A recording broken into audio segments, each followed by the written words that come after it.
On le retrouve dans le chapitre 18 du livre de Deutéronome. Il est dit qu'il viendra un prophète plus grand que toi, plus grand que Moïse. C'est Dieu qui le dit, plus grand que Moïse. Et pourtant, pour le peuple juif, notre ami Daniel n'est pas là, mais il pourrait peut-être éventuellement écouter ce que je dis, mais en définitive, pour les juifs, un homme plus grand que Moïse, ça ne peut pas exister. C'est l'homme le plus grand dans l'histoire avec Abraham, du peuple juif, de la Torah, de tout l'enseignement de l'Ancien Testament. C'est le plus grand. Et pourtant, Dieu prophétise en quelque sorte, au travers de ce texte de Deutéronome, il viendra un prophète plus grand que Moïse, plus grand que toi. Et il dit, écoutez-le, écoutez-le.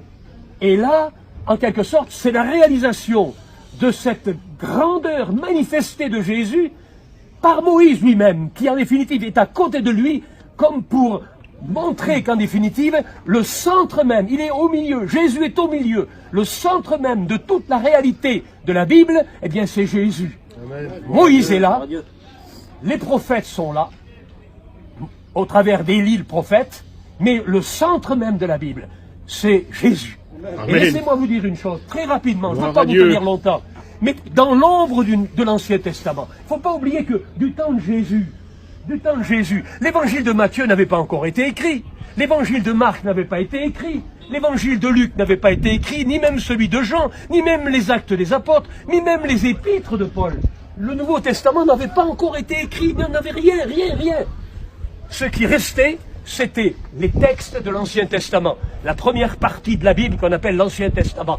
Mais laissez-moi vous dire une chose, dans l'ombre de l'Ancien Testament, depuis la Genèse jusqu'à Malachie, vous découvrez les prophéties concernant Jésus. Amen. Jésus est présent depuis le livre de la Genèse. Lorsque, par exemple, déjà dans le 3e chapitre du livre de la Genèse, il nous est dit que, au fond, le serpent, on lui écrasera la tête. Et celui qui écrase la tête du serpent, qui symbolise Satan, qui a été, en quelque sorte, celui qui a fait chuter l'homme par la tentation, celui-là qui, au fond, a semé la zizanie, la querelle, la mort et le péché, celui-là, on lui écrasera la tête. C'est une prophétie messianique qui annonce la victoire de Jésus à la croix du Calvaire. Est-ce que vous comprenez cela?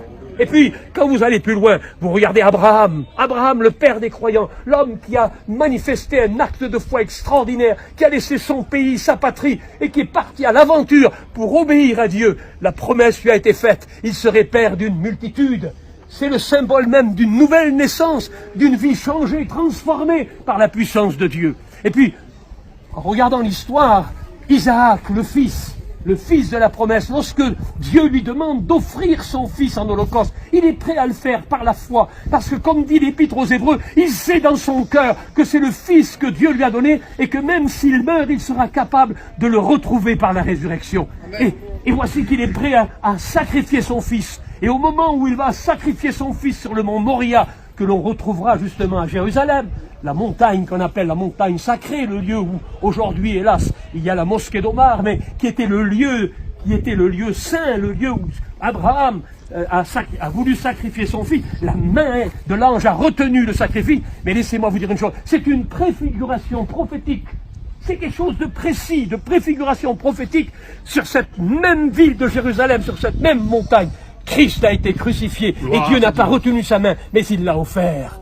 Il a tellement aimé le monde, nous dit l'évangile de Jean au chapitre 3, qu'il a donné son Fils, afin que quiconque croit en lui ne périsse pas, mais qu'il ait la vie éternelle.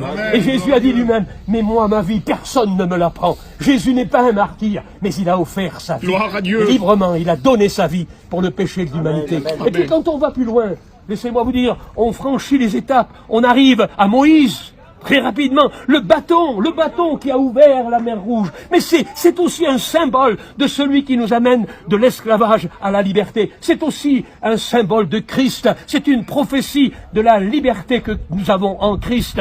Et puis, lorsque le peuple est allé dans le désert et qu'il a eu faim et qu'il a demandé la manne et qu'on lui a offert la manne, qu'on lui a donné le pain du ciel, soi-disant. Mais c'est un symbole aussi de Jésus qui est le pain de vie. C'est encore un symbole prophétique. Et puis quand on va plus loin, que le peuple meurt de soif, et que Moïse va avec son bâton frapper le rocher, c'est aussi un symbole. N'est-il pas dit que Jésus est la source des eaux vives, et qu'il apporte de quoi désaltérer le monde Gloire à Dieu. par cette eau vive qu'il donne. Je suis la source des eaux vives. Alléluia. Celui qui boira de l'eau que je lui donnerai aura la vie. Gloire Voilà à Dieu. toutes les parties prophétiques. Et puis laissez-moi vous dire une chose. Qui a tenu cette pierre dans la main de David pour combattre Goliath? Cette pierre qui a été lancée et qui a vaincu le géant, qui a terrassé le géant, c'est encore un symbole de Christ qui nous donne une parfaite victoire en toutes choses. Gloire à Dieu. Et toutes les prophéties messianiques, vous prenez les psaumes de David, le psaume 22 qui nous parle des mains et des pieds percés de Jésus, que vous regardez son dos a été labouré, ou vous regardez le psaume 23 où il nous est parlé du bon berger, c'est encore un symbole de Christ, c'est une prophétie messianique. Et puis si vous regardez aussi la brebis d'Ésaïe 53, il est mené comme une brebis. Mais il est l'agneau de Dieu. La Bible dit qu'il est l'agneau de Dieu. Et nous croyons que Jésus est l'agneau parfait, l'agneau de Dieu. Alléluia, Voilà, alléluia, en définitive, béni. à quoi correspond la présence de Moïse et la présence d'Élie. Pour bien Alléluia, spécifier, pour bien démontrer, pour bien prouver que Jésus est le Messie et qu'il est en gloire et qu'en définitive, il est un lien entre l'Ancien et le Nouveau Testament pour nous révéler la réalisation des prophéties bibliques. Oui, vous pouvez croire fermement et vous pouvez affirmer dans votre cœur que Christ est vivant, Gloire à qu'il est Dieu. le Sauveur. Amen, et que déjà, amen. depuis les temps anciens, depuis l'Ancien Testament, tous les livres de la Bible ont prophétisé en faveur de Jésus et que Jésus est le roi de gloire. Amen. Voilà notre espérance, chers amis. Je ne veux pas être